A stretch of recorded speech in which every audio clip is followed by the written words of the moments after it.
សម្រាប់អង្គពុំមីងបងបងនៃកំពុងតែស្វែងរកផ្ទះកែងដែលសតដីចំហៀង3ម៉ែត្រកន្លះនិងខាងមុខផ្ទះ4ម៉ែត្រកន្លះខាងក្រោយផ្ទះ1ម៉ែត្រ8សម្រាប់បើកអាជីវកម្មលក់ដូររកស៊ីខ្នាតតូចខ្នាតធំអីអញ្ចឹងមកមើលទីតាំងខាងប្អូនបានទីតាំងគឺល្អពិសេសមែនតែនចាដែលយើងចេញពីចា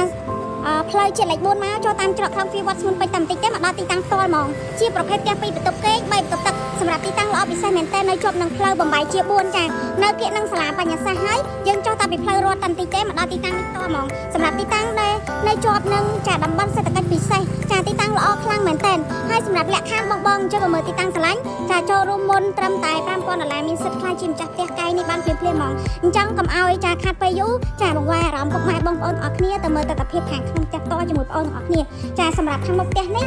ចាគឺបរិវេណបន្ទប់ទទួលភ្ញៀវចាបងដាក់វាំងននដេក័រដាក់សាឡុងទៀតមកគឺស្អាតខ្លាំងមែនតើចានេះទូតាំងទូរទស្សន៍ចាជាមួយនឹងសម្ភារៈផ្សេងចាគឺស្អាតខ្លាំងហើយសម្រាប់ចន្ទាគឺចន្ទាថ្មម៉ាដែលយើងអត់តូចពេកហើយក៏អត់ធំពេកងាយស្រួលចាអ៊ំចាស់ឬក៏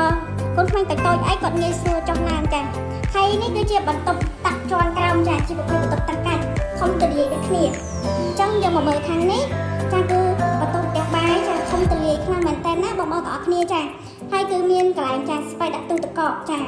ហើយសម្រាប់បន្ទប់នេះចាបន្ទប់ទទួលទាននេះគឺមានទឹកប្រើគ្រប់គ្រាន់ចាដែលគាត់យ៉ាងស្អាតប្រណិតតែម្ដងខាងក្រោយផ្ទះយើងសាដី1ម៉ែត្រ8ចាហើយមានថែមជូនចាស្តែនទឹកចំណុះ1000លីត្រហើយចំហៀងផ្ទះយើងសាដីចំហៀង3ម៉ែត្រកន្លះដែលបងអាចចាធ្វើជាឃ្លាំងក៏បានបែបណាក៏បានអាស្រ័យលើបងចាជាជម្រើសបងអញ្ចឹងយើងឡើងទៅមើលខាងលើ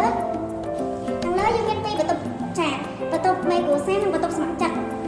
អញ្ចឹងយើងមកមើលបន្ទប់មេគ្រួសារវ៉ាវធំទូលាយមែនតើបងប្អូនទាំងគ្នាទឹកក៏ធំទូលាយដែរនេះបន្ទប់មេគ្រួសារយើងអាចដេក័រដាក់គ្រែចាទូកៅទូម៉េកអាប់ក៏នៅតែធំទូលាយដែរចាប់តែម៉ាស៊ីនត្រជាក់ទៀតមកចាអ